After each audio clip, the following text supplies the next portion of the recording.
Nesse vídeo, eu vou mostrar para você qual o primeiro ponto que deve usar para aprender a fazer bordado livre.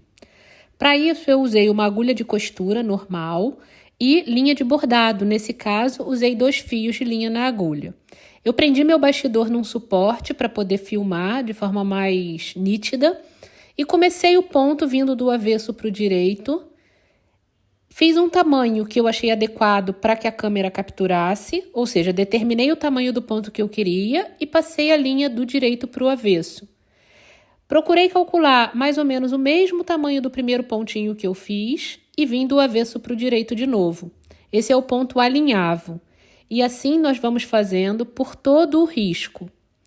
Antes mesmo de começar o bordado, é muito importante que o traço do risco que você fizer esteja muito preciso, porque é ele que vai te ajudar na hora de bordar.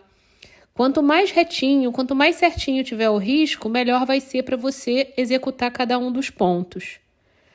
Assim você vai fazendo, como eu faço nesse vídeo, passando um ponto do direito para o avesso e depois voltando com a agulha do avesso para o direito, mais ou menos com a mesma distância do ponto que você fez no lado que está vendo.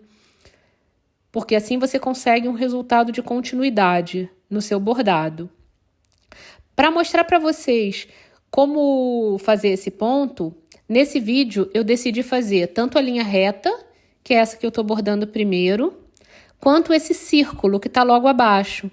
Porque o movimento circular exige da gente mais cuidado, mais atenção, para que a gente consiga fazer e depois que apague o risco, feito com a caneta que apaga com calor, o traçado do próprio bordado fique certinho, fique com o desenho que a gente quer. Então, eu recomendo para quem nunca bordou, começar por esse ponto, que é o ponto alinhavo, fazer bem devagar, né? Prestar bastante atenção na tensão que usa quando vai puxar a linha de um lado para o outro, do avesso para o direito e o contrário também. Porque é aí que se você errar na tensão, puxar demais a linha, esse bordado, esse ponto vai ficar franzido. E se você puxar muito pouco, o ponto vai ficar alto, você vai ver uma distância entre a linha do seu ponto e o tecido. E isso também não é legal para o resultado final. Então, com o treinamento desse ponto, você começa a conseguir treinar a força que tem que fazer quando vai passar a linha para um lado ou para outro do tecido. Tem um outro vídeo que eu vou postar também que mostra que é possível bordar tanto no suporte, como eu fiz nesse vídeo aqui, no bastidor com ele na mão, que é o modo que eu prefiro bordar, ou mesmo até sem bastidor. Eu fiz esse vídeo mostrando uma comparação dos 3 para que vocês possam ver que existem todas essas possibilidades.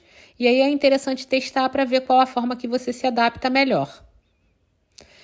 Vou pedir que você me siga aqui no canal, porque assim você fica sabendo toda vez que eu postar um vídeo novo. A minha intenção com esse canal é o ensino mesmo do bordado livre da aquarela. E comenta aqui se você ficou com alguma dúvida, se precisa de ajuda com outro tipo de ponto, para que eu saiba direcionar o próximo conteúdo que eu vou fazer. Muito obrigada! Para fazer o acabamento, eu tirei o bastidor do suporte, virei do avesso, passei a agulha por dentro do pontinho anterior, fiz esse anelzinho e passei 2 vezes a agulha por dentro desse anel para fazer um nozinho. Como eu gosto de fazer isso mais uma vez, para garantir que esteja com um acabamento bastante seguro, eu fui para o ponto ainda anterior, criei o mesmo anelzinho de novo, passei a agulha dentro dele 2 vezes e depois puxei forte para fazer esse nó bem apertado, para em seguida cortar e finalizar o meu bordado.